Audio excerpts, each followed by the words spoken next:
The New York Giants travel down to Lincoln Financial Field to take on the Philadelphia Eagles in the NFL season finale. To play or not to play? I'll give you the answer coming right up. Stay tuned.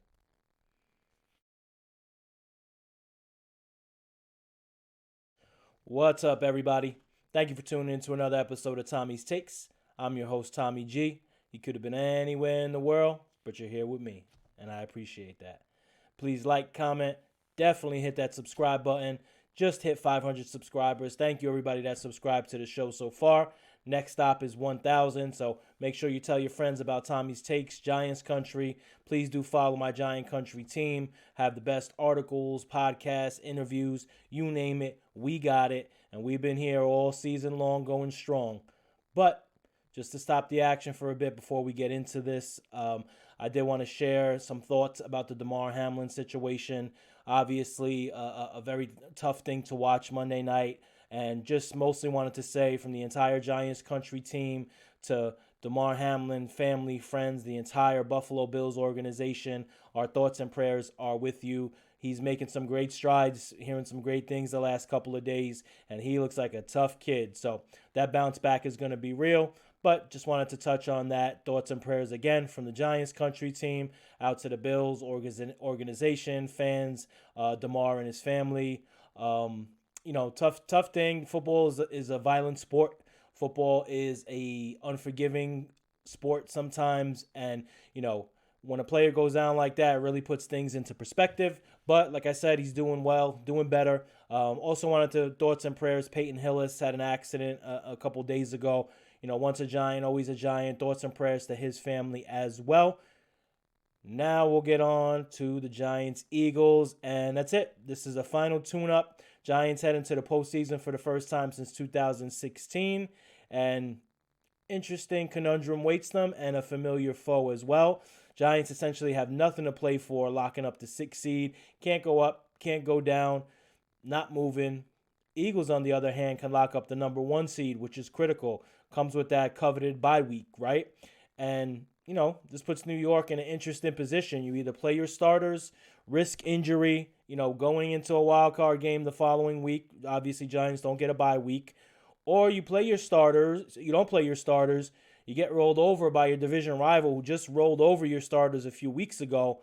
I mean, it's really no right answer here, and it's looking like Coach Dable is leaning towards not playing his starters. Aziz and Leo have been ruled out. If this were a normal game, we'll call it, both would have played Sunday, but they've been ruled out.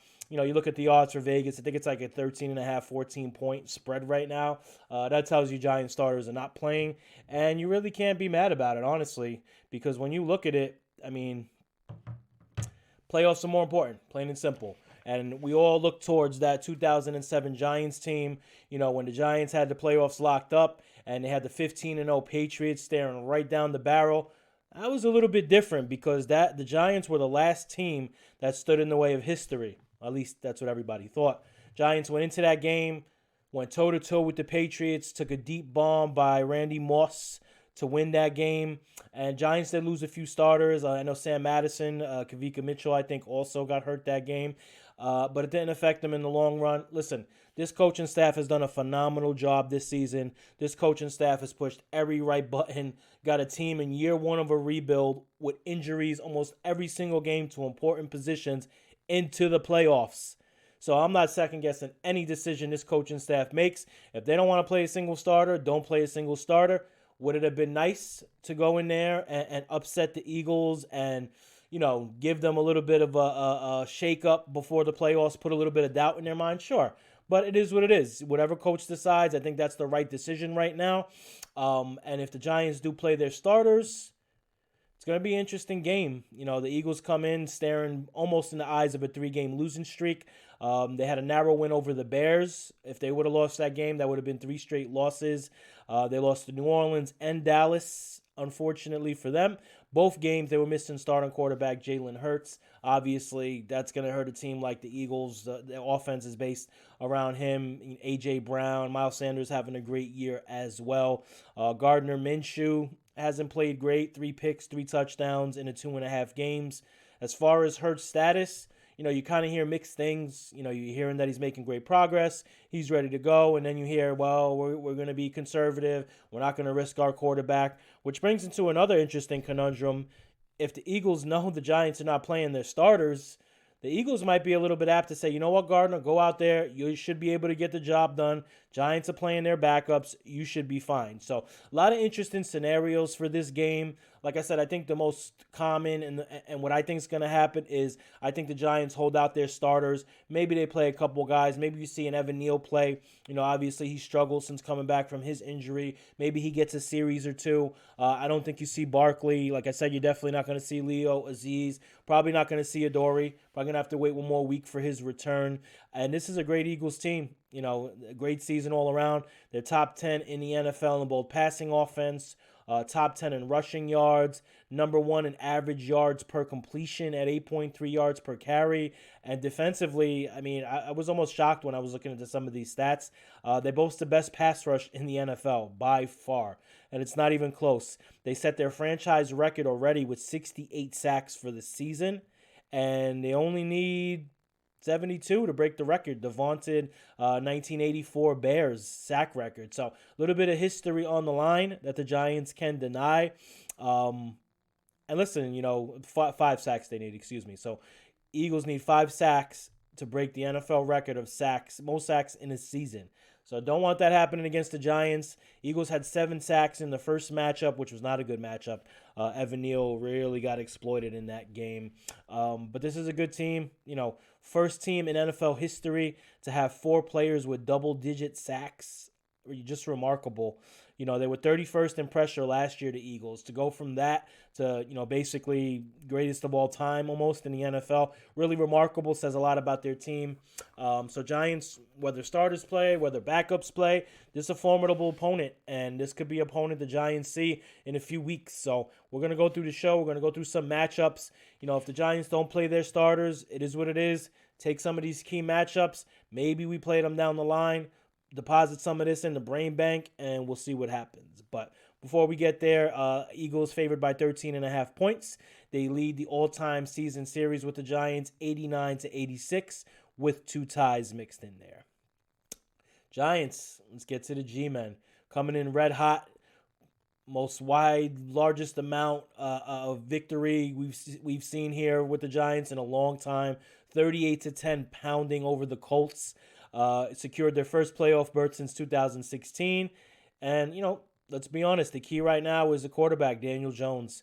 I firmly believe that he has turned the corner finally. That's what it seems like. And you got to be happy for Daniel Jones. Obviously, the talk of the town for his first 3.5 years. And not good talk, not positive talk. So, I feel like in that Washington game, the second Washington game, I feel like he really turned the corner. The drive where we hit the 4th and 9. When the Giants went for it on 4th and 9, which was a remarkably gutsy call by the Giants to go for that. And it showed trust in Daniel Jones. It really did. It showed that Coach Dable was going to put faith in him, and Daniel Jones responded with a dot, completed it. Giants went on to beat Washington, propelled themselves from the 30 percentile to the almost 90 percentile, making the playoffs. Going to Minnesota the following week. Tough game, Christmas Eve in Minnesota, whiteout jerseys, and the Giants came this close from upsetting Minnesota. Lost on a 61-yard field goal.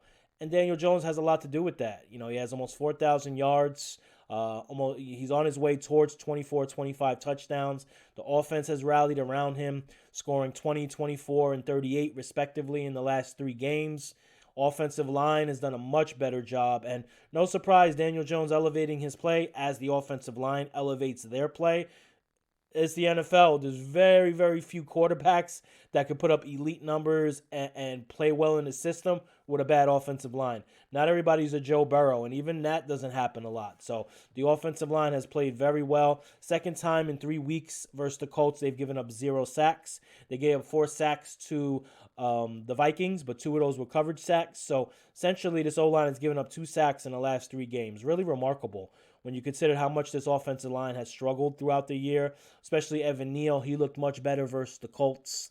So shout out to the offensive line. Shout out to Giants wide receivers. Richie James, the forgotten man, right?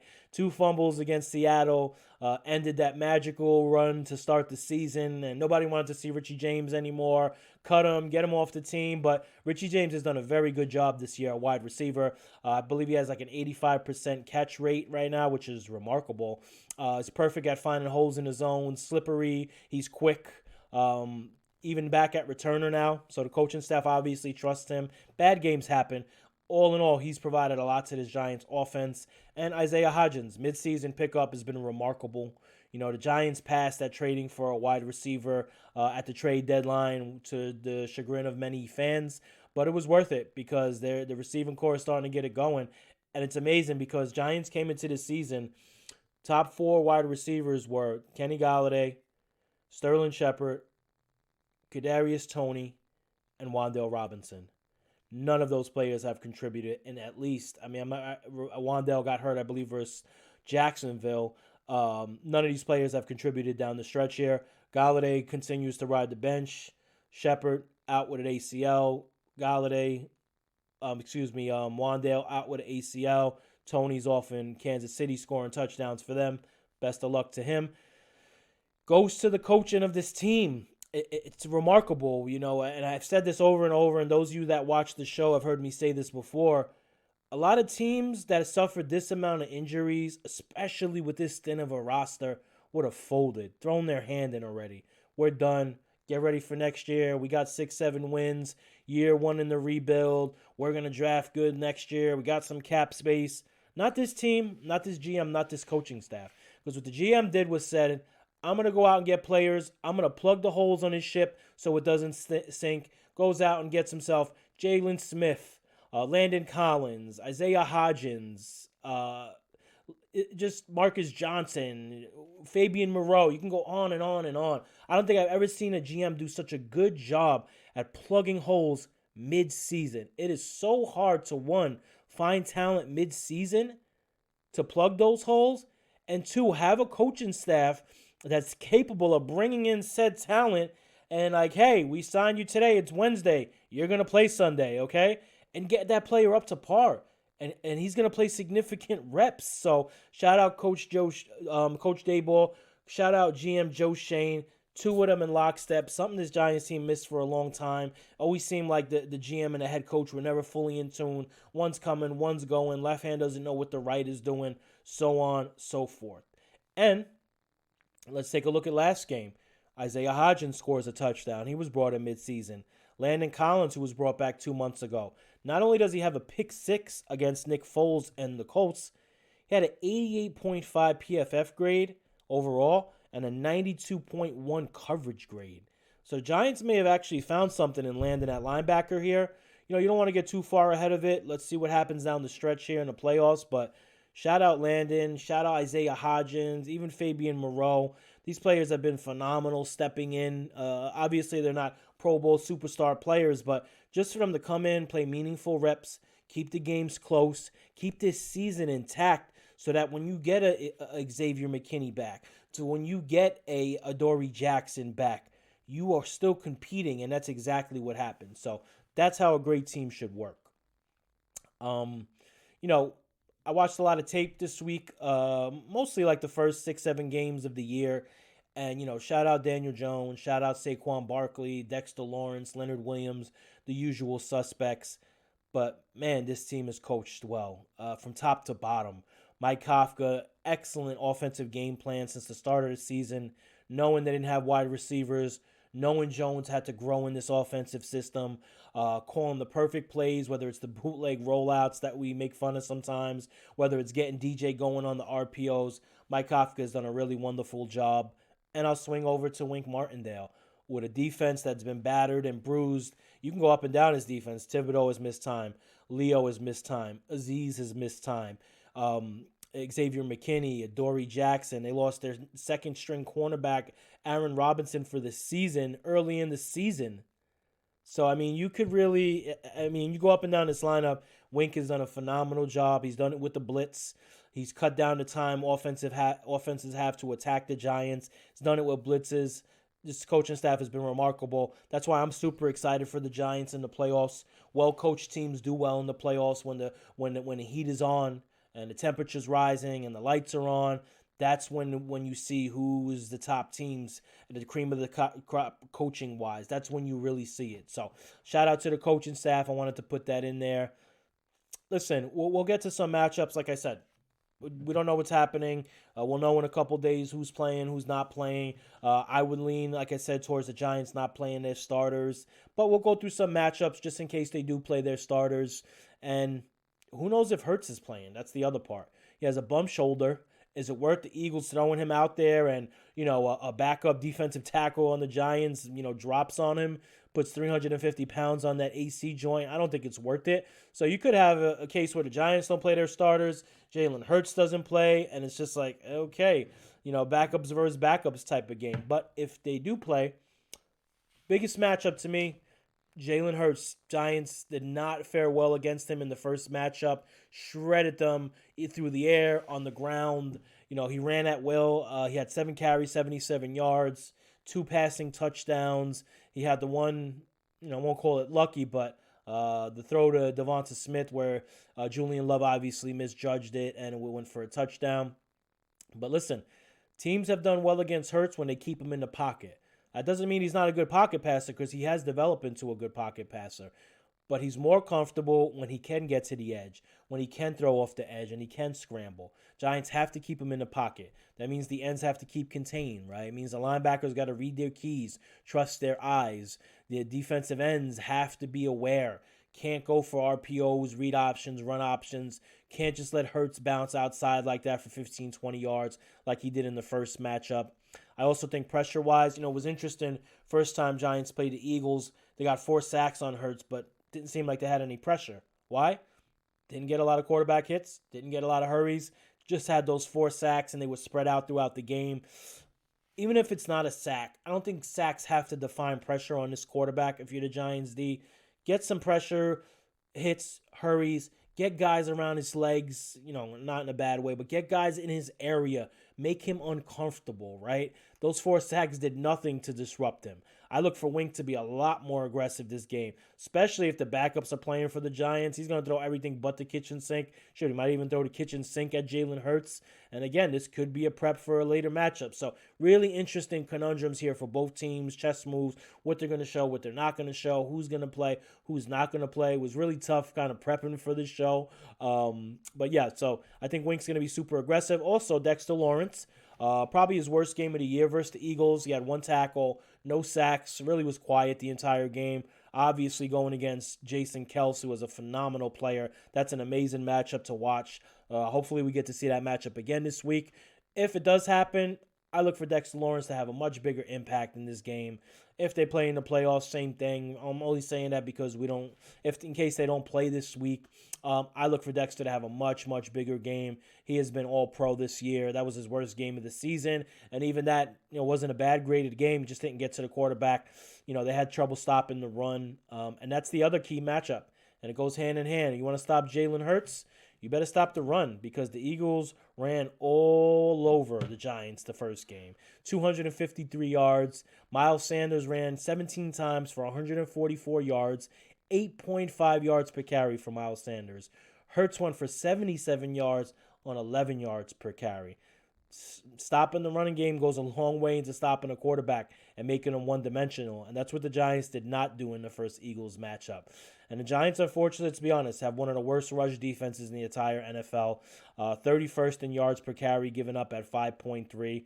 And how do you stop the run, right? What do you do if you want to stop the run? First of all, you have to play sound at the linebacker level. You have to protect that second level.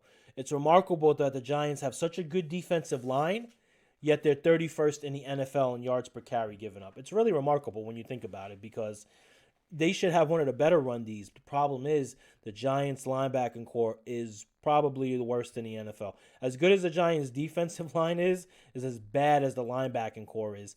And the secondary's been decimated. Like I said, this team has played a lion's share of games, missing their 3 best secondary players. McKinney, Adoree, and Robinson, no matter how you want to look at it. Darnay Holmes hasn't played well. He's been a walking penalty the whole season. So You really have to be disciplined to stop the run. You have to be strong at the point of attack. You have to tackle well. Giants did not tackle well that first Eagles game. Tackling has really hurt this Giants team this season.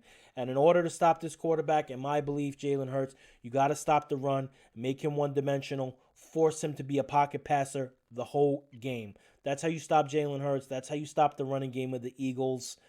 And that leads me to my last matchup for Giants-Eagles.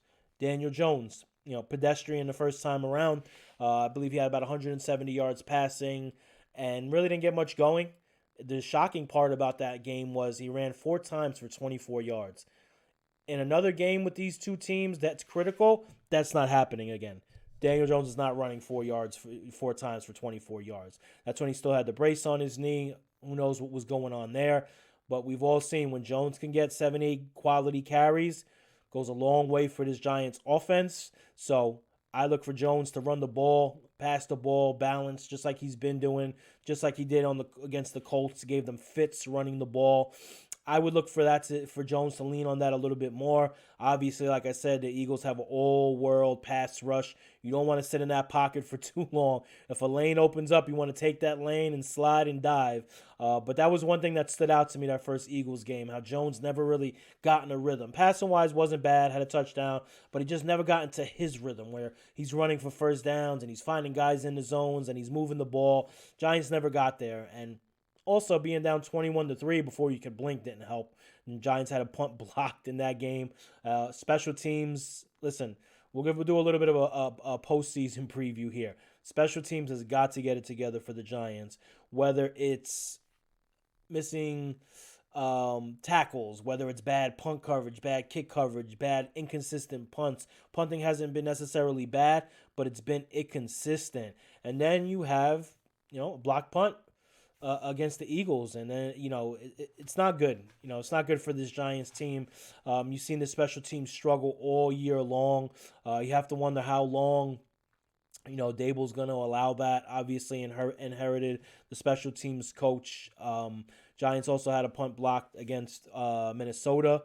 So special teams has to step their game up for the Giants. It really does, because in the postseason, when you have very little margin for error, you're not going to be giving up block punts and missing field goals, which luckily the Giants have Gano, even though he did miss that long field goal the first Washington game. We forgive him. He's been awesome. You can't give points away. You can't leave points on the field.